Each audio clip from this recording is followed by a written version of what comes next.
आज की कहानी का शीर्षक है उम्मीद। एरियन लखनऊ के एक छोटे से मोहल्ले से निकलकर मुंबई जैसे बड़े शहर में आया था।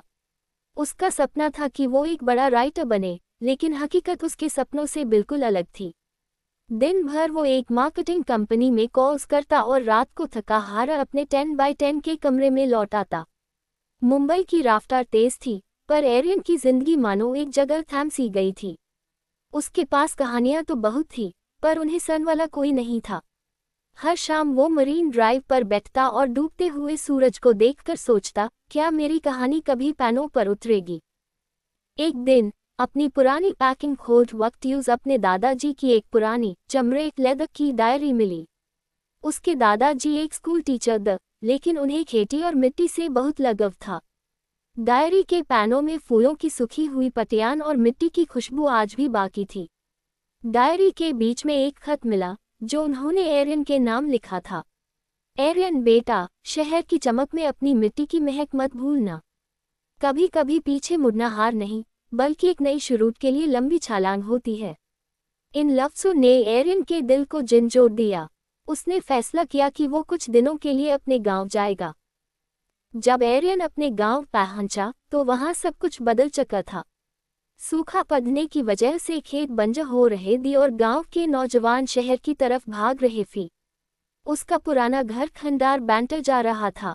एरियन ने सोचा कि शहर में बैठकर कहानियां लिखने से बेहतर है कि यहाँ रहकर एक नई कहानी रची जाए। उसने खेत की मिट्टी को छुआ। यूं एहसास हुआ कि उसका असली टैलेंट सिर्फ कलम चलाना नहीं, बल्कि लोगों को जोड़ना भी है।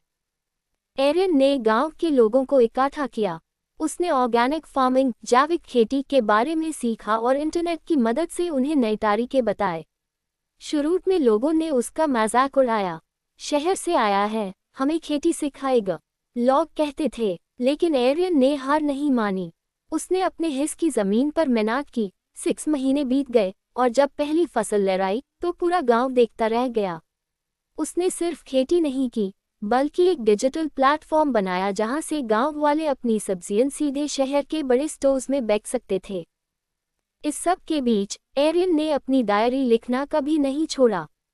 उसने गांव के लोगों का संघर्ष, उनकी हंसी और मिट्टी की लड़ाई को शब्दों में पिरोया। उसने अपनी पहली किताब लिखी, मिट्टी का कर्ज। जब ये किताब पब्लिश हुई तो ये रातों रात हिट हो गई।